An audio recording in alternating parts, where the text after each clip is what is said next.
नमस्कार, मैं हूं डॉक्टर संध्या साल्वे। सुप्रजनन के इस YouTube चैनल में आपका बहुत बहुत स्वागत। सुप्रजनन मीन्स बेस्ट रिप्रोडक्शन। आज हम देख रहे हैं जल, वायु, अन्न धान्य सब दिन ब दिन प्रदूषित होते जा रहे हैं। हिंसाचार, दुष्टाचार और दुष्प्रवृत्तियाँ बढ़ रही है।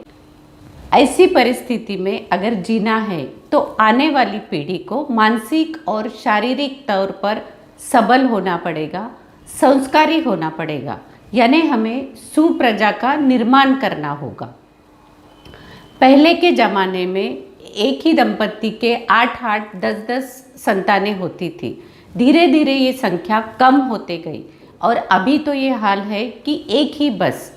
अगर एक ही संतान होनी है तो माता पिता की पूरे आशा अपेक्षाएं उसी पर निर्भर रहेगी। उस संतान को स्वस्थ, सुंदर और बुद्धिमान होना पड़ेगा। अपनी माता पिता की आशा अपेक्षाओं को पूरा करना होगा, यानी हमें सुप्रजा का निर्माण करना होगा। सुप्रजनन के बारे में इतिहास में या प्राचीन काल में क्या क्या प्रयास हुए थे, ये हम आज देखना चाहते हैं। पश्चिमी संस्कृति के इतिहास को अगर हम बारीकी से देखते हैं तो हमें पता चलता है कि 2300 साल पहले प्लेटो ने इस विषय पर काफ़ी प्रयास किए। प्लेटो और उनके शिष्य एरिस्टोटल, इनके तत्वज्ञान का पगड़ा दुनिया पर आज भी है।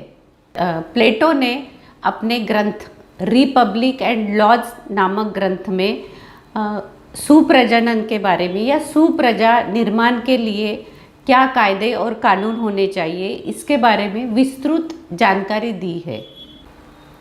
अच्छी संतति निर्माण के लिए गुड क्वालिटी ऑफ स्पर्म यानी कि पुरुष बीज और गुड क्वालिटी ऑफ स्त्री बीज यानी कि ओवम, इनका होना बहुत ज़रूरी है। ये हम सभी को पता है।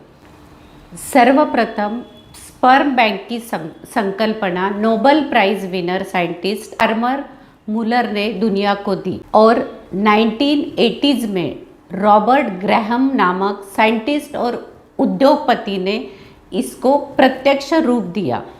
इन्होंने जो स्पर्म बैंक तैयार की, वो स्पर्म बैंक में इन लोगों ने केवल नोबेल प्राइज विनर साइंटिस्ट लोगों के ही स्पर्म कलेक्ट करना शुरू किया और जिस स्त्री में इस फर्टिलाइजेशन के लिए इस स्पर्म का उपयोग होना था या इम्प्लांट होना था, वो स्त्री भी निरोगी होनी चाहिए, सुंदर होनी चाहिए और बुद्धिमान होनी चाहिए, ऐसा इनका क्राइटेरिया था।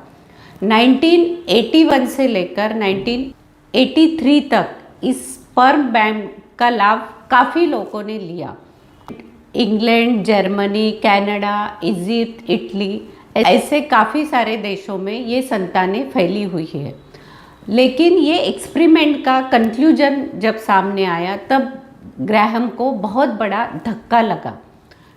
ग्राहम ने जो सोचा था, जो कल्पना की थी, उस प्रकार की संतानें या उस प्रकार के बालक निर्माण नहीं हो पाए, क्योंकि संतान को जन्म देना और उसका अच्छा पनपना ये बहुत ही जटिल प्रक्रिया है और इसमें काफ़ी सारे घटक इन्वॉल्व है। अभी डिज़ाइनर बेबी का नया कंसेप्ट आया है। एडवांस टेक्नोलॉजी और रिसर्च की हेल्प से क्रोमोसोम में ही चेंज करके सिर्फ अच्छा इनकलकेट करना, ऐसी ये संकल्पना है। लेकिन सिर्फ अच्छा कैसे रह सकता है? As per law of complementary सिर्फ अच्छा नहीं रह सकता।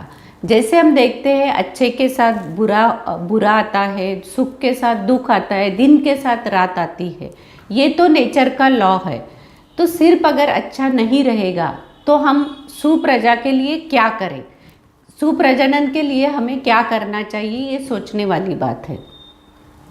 यहाँ मैं गर्व के साथ कह सकती हूँ कि हमारी भारतीय संस्कृति ने आज से हजारों साल पहले वेदों ने और आयुर्वेद में सुप्रजनन के बारे में काफ़ी विस्तृत जानकारी दी हुई है। आयुर्वेद शास्त्र ऋग्वेद और अथर्ववेद में इसकी विस्तृत जानकारी दी हुई है। आयुर्वेद शास्त्र ने इसका बहुत ही बारीकी से और शास्त्रीय तरीके से वर्णन किया है। कैसे, वो हम नेक्स्ट वीडियो में देखते हैं। आज बस इतना ही। धन्यवाद।